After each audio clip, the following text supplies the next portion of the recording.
Father Robert from this parish of Immaculate Conception. I'd like to welcome you to Syria, to this parish. These are the parishioners from this parish. I hope you have a good time in this FABC anniversary.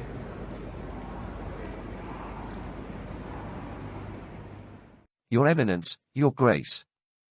Good morning. Welcome to our humble parish, Church of Our Lady of Immaculate Conception in this small town of Syria, about 60 miles southwest from the capital of Brunei, Darussalam. The population of Brunei hasn't changed very much, below 500,000, for the last 10 years. Catholics in Brunei represent just 3% of the population. There are 3 Catholic churches in Brunei, Our Lady of Assumption with about 10,000 Catholics, St. John Church and my parish Immaculate Conception, each with about 2,000 parishioners. The Apostolic Vicariate in Brunei Darussalam have only 3 clergy. Other than the 3 of us, there is one other Bruneian priest who belonged to the Mill Hill missionary serving in the East Malaysian town of Cebu. We have one seminarian doing his first year theology in Singapore and one sister under formation with the Franciscan Sister of Immaculate Conception in Sabah, Malaysia.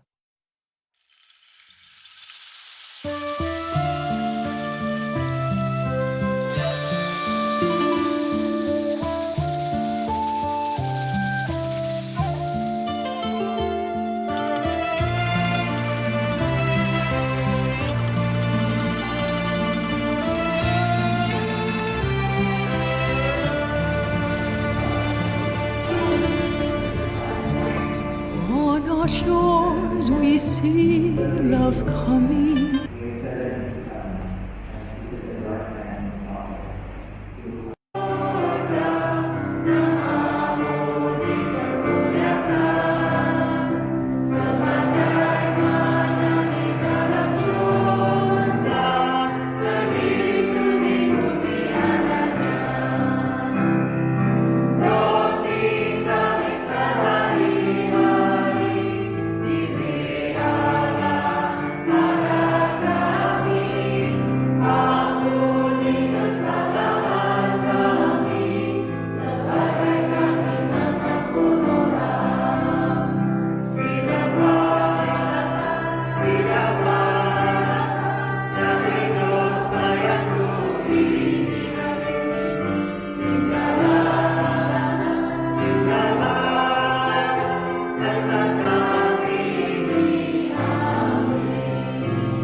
Usually during the month of May we have the Flores de Mayo devotion to Our Lady, where children and adults offer flowers during the rosary recitation. On the feast day of St. Francis we also have blessing of pets. We participated in the annual Global Rosary Relay on the Feast of the Sacred Heart. This year we did it outdoor in our rosary garden. This year we celebrated the 17th anniversary of the Vicariate on the 20th of October and dedicated our own local version of the Blessed Mother, Mary Queen of Heaven and Earth as the patroness of the Apostolic Vicariate in Brunei Darussalam. Mary is dressed in the traditional Iban costume. You can read the Iban language translation of the prayer. Recently a group of final year students from the Islam Sultan Sharif Ali University came to visit me. They wanted to learn from me about baptism and reconciliation, as part of the final year group project. It was a surprised visit from them. They wanted a tour of the church and asked many questions. We have a number of Vietnamese coming to our church before COVID-19, but the majority do not speak English. We try to involve them by having a separate mass for them. They will sing and read in their language. At one time, we pre-recorded a Vietnamese homily and play it back during Mass. At another time, Father Orin asked one of them to read the Gospel while he stood next to him. During this pandemic time, the number has gone down to just a few of them. Most of them have finished their contract and gone back. This is the slide of our Vicariate Assembly on the Synod on Synodality in April 19 this year. The draft synthesis of the Synod was already completed. The gathering was a spiritual conversation session and an attempt to identify key items from the people responses to the Synod on Synodality with the Parish Pastoral Council officers from the 3 parishes. We have limited the number of participants since restriction on gathering are still in place. A few times during the year we organize a community cleaning of the church and the usual parishioners will always be there to help.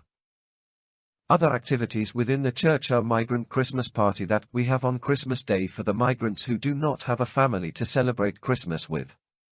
During the 9 days before Christmas, we have the Dawn Mass, Missa de Gallo, in which different groups and parishioners would offer up gifts which will all go towards the migrants.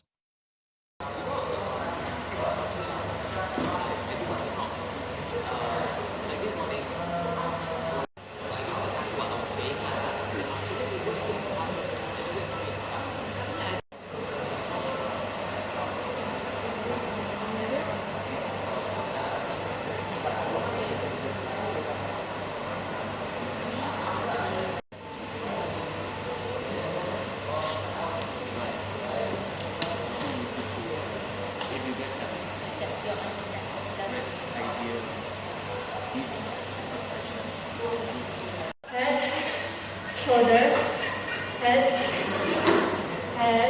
I pledge to live it to the fullest. Thank you for sending your Son, Jesus, to redeem us. I pledge to be his disciple. Thank you for sending your Spirit to lead and guide. We have a small SSVP ministry to the poor. Monthly, we will deliver food rations to the few needy families in remote area. At times there is a request for hospital bed and pampers. SSVP also provided help with school fees, medical expenses, and housing rental. On the World Day of the Sick, I will also make a round to the housebound parishioners to anoint them. Those who are able to get to church will also receive anointing at the end of the Mass for the sick. I have a number of communion ministers going to the housebound on Sunday and on weekdays to bring communion to them. We do not have any Catholic retreat houses in Brunei. But one resort owned by our Catholic offered us to use their place for retreat. In the past, we will take our confirmandists to Sabah for their final retreat, but because of COVID, we have not been able to continue this option.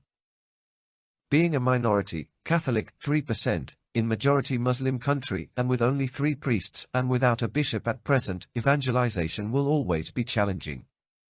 There are only 6 Christian churches in Brunei, 3 Catholic, 3 Anglican, compared to 106 mosques. Even direct evangelization in our Christian Catholic schools is not possible. The majority, 66%, of the students are also Muslim. The Islamic religion and way of life is taught in all 233 primary and secondary schools. Many of our Catholics have also converted to Islam mainly because of marriages. Religious vocation is not seen as an attractive vocation as secular careers, making our churches and our schools' future very uncertain. There has not been any ordination since 2008. All our lay leaders and catechists are also volunteers except for 1 full-time youth coordinator and 1 full-time catechist. Being small in number, we do not have any religious congregation in Brunei. We certainly need your prayers and blessings to help us carry out our mission in this country and to pray for more young people to consider vocations to the priesthood and religious life. At the follow-up to the Synod on Synodality in our parish, we identify 3 areas to focus on in 2023. We asked ourselves what I can do, what my family can do, and what the parish can do in 2023. We felt that it is important to motivate parishioners to catch the passion for their faith and equip and form them for mission before we will see much changes in the parish and vicariate.